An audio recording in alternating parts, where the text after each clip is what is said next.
सभी बच्चे ध्यान दें।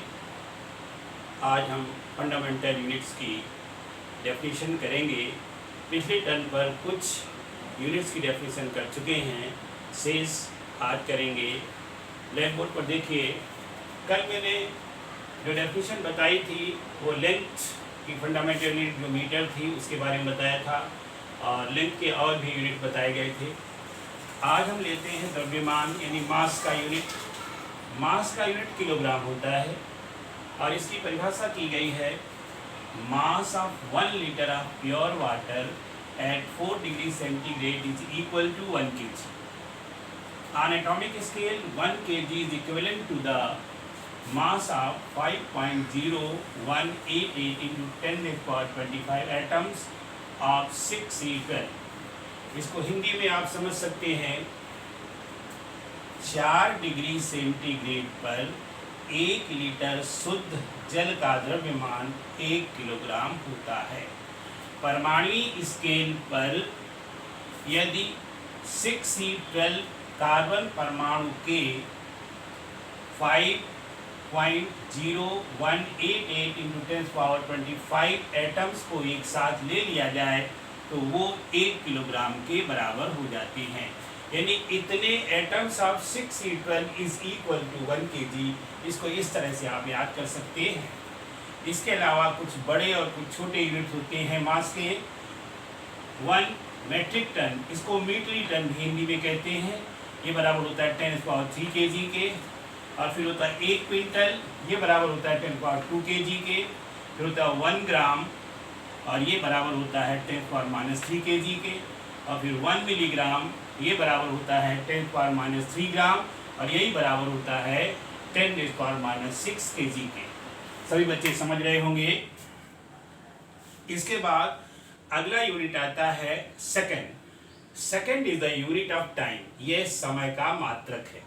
इसकी परिभाषा की गई है, 1 second is defined as the time interval in which caesium 133 atom completes 9192631770 vibrations in an atomic clock. इसका हिंदी रूपांतरण होगा, वह समयांतराल या 1 सेकंड वह समयांतराल है जिसमें एटॉमिक घड़ी का सीजियम 133 परमाणु 91 92 63 17 70 कंपन पूर्ण करता है। फिर से संख्या याद रखेंगे, सीजियम यानी परमाणु घड़ी का सीजियम परमाणु कितने 91 92 63 17 कंपन पूर्ण करता है, तब 1 सेकंड होता है। ये 1 सेकंड की परिभाषा है। अब इसके छोटे मात्रक हैं, 1 millisecond is equal to 10⁻³ second, 1 microsecond is equal to 10⁻⁶ second, 1 nanosecond is equal to 10⁻⁹ second, and 1 picosecond is equal to 10⁻12 second. इस तरह से सेकंड की परिभाषा की गई और ये छोटे मात्रक है। अब ये परिभाषाएं आपने विधिवत कर ली हैं। इसके बाद अब कुछ परिभाषाएं हैं जो आपको समझना है, परंतु ये उतनी महत्वपूर्ण नहीं होती हैं। हाँ, अभी एम्पियर महत्वपूर्ण है। एम्पियर की परिभाषा होती है, ampere is the unit of electric current. विद्युत धारा का मात्रक जो है वो एम्पियर होता है। इसकी परिभाषा के लिए मैंने एक चित्र बना दिया है जिसको आप समझे। पहले चित्र में ये है,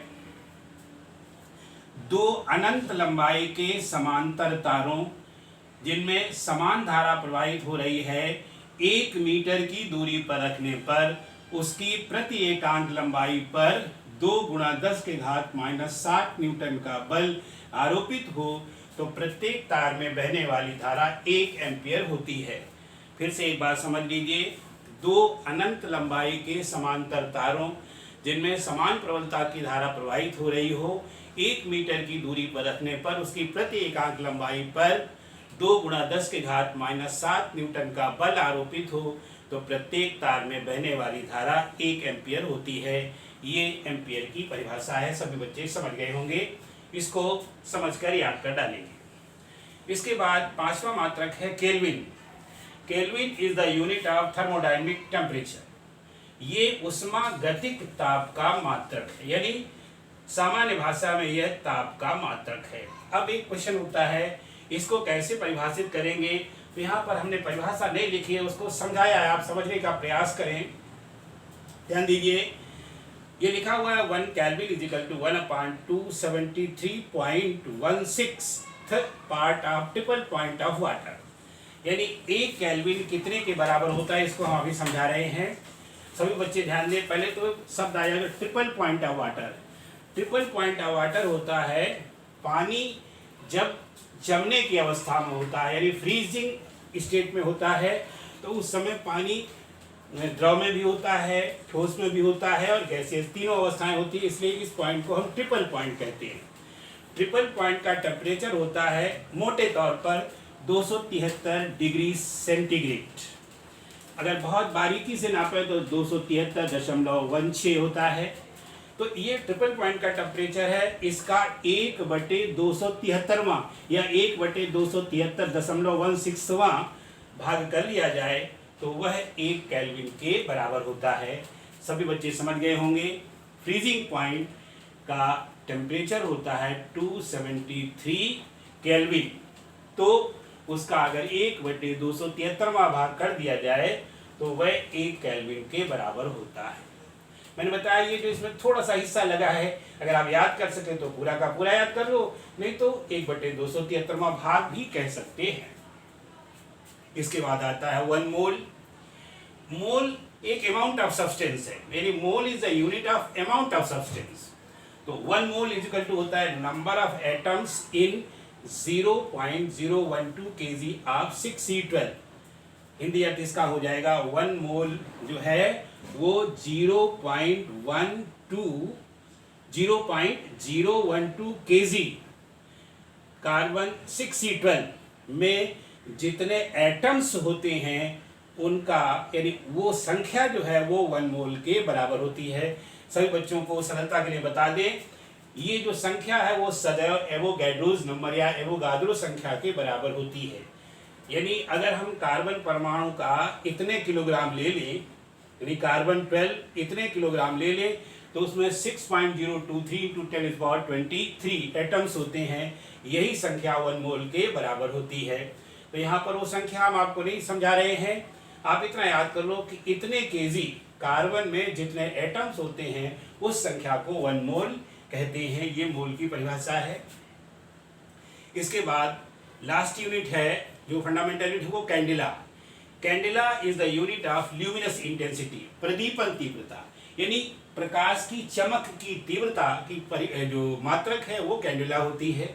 और कैंडेला की परिभाषा किस तरह से की गई है, परिभाषा नहीं बल्कि समझाया गया है कि 1/6 लाख 1/6 लाखवें मीटर स्क्वायर है ना, यानी 1/6 lakh metre square of a black body at the temperature of freezing point of platinum at 101.325 Newton पर मीटर स्क्वायर।